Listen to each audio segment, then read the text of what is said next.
আসসালামু আলাইকুম ওয়া রাহমাতুল্লাহ। প্রিয় দর্শক, আজকের এই ভিডিওতে আলোচনা করব 1.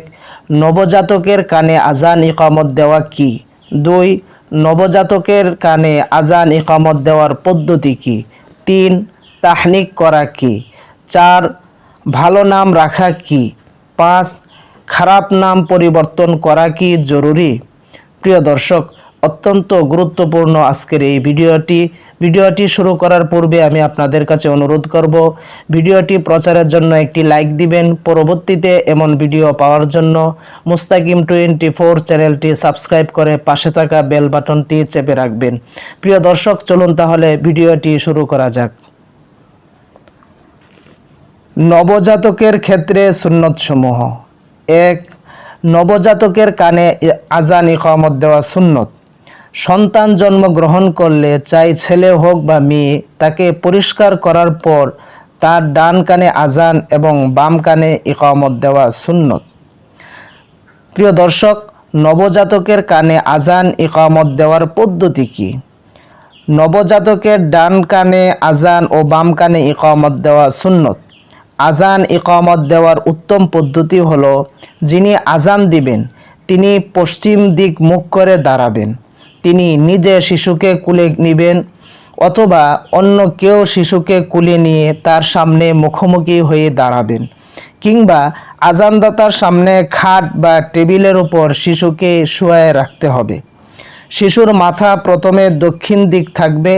আজান শেষ হলে ইকামতের সময় মাথা উত্তর দিক ঘুরিয়ে দিতে হবে, যাতে ডান কানে আজান ও বাম কানে ইকামত হয়। প্রিয় দর্শক, তাহনিক কাকে বলে? তাহনিক করা সুন্নত। তাহনিক করাতে হয় কোনো বুজুর্গ ব্যক্তির দ্বারা, অর্থাৎ খেজুর না থাকলে মধু বা মিষ্টি দ্রব্য বুজুর্গ চিবিয়ে মুখ থেকে কিছু অংশ লালা সহকারে বের করে বাচ্চার মুখে দিবেন এবং বাচ্চার জন্য দোয়া করবেন। এটাকে তাহনিক বলে। এই তাহনিক করা সুন্নত। প্রিয় দর্শক, ভালো নাম রাখা সুন্নত। বাচ্চার বয়স যখন 7 দিন হবে, অর্থাৎ যে বারে জন্মগ্রহণ করবে তার আগের বার, যেমন সোমবারে জন্মগ্রহণ করলে পরবর্তী সোমবারের আগে যে রবিবার, সেই রবিবারের তার সুন্দর নাম রাখা সুন্নত। আর সর্বোত্তম নাম হলো আব্দুল্লাহ, আব্দুর রহমান। এই নাম নবী রাসূলগণের নাম, বুজুর্গণের নাম অথবা ভালো অর্থবহ নাম রাখা সুন্নত।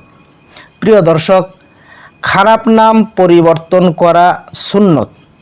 খারাপ নাম বা খারাপ অর্থবহ নাম রাখলে তা পরিবর্তন করে ভালো নাম রাখা সুন্নত। হযরত আব্দুল্লাহ ইবনে ওমর রাদিয়াল্লাহু তাআলা আনহু বলেন, হযরত ওমর রাদিয়াল্লাহু তাআলা আনহু এর একটি মেয়ের নাম ছিল আসিয়া। অর্থ হলো অবাধ্যকারিণী। রাসূল সাল্লাল্লাহু আলাইহি ওয়াসাল্লাম তার নাম রাখলেন জামিলা, অর্থ সুন্দরী। হযরত আবু হুরায়রা রাদিয়াল্লাহু তাআলা আনহু বলেন, হযরত জাইনাব রাদিয়াল্লাহু তাআলা আনহার নাম ছিল বুররাতু। রাসূল সাল্লাল্লাহু আলাইহি ওয়াসাল্লাম তার নাম পরিবর্তন করে নাম রাখলেন জাইনাব রাখলেন। আল্লাহ রাব্বুল আলামিন আমাদের সকলকে আমল করার তৌফিক দান করুন। আমিন।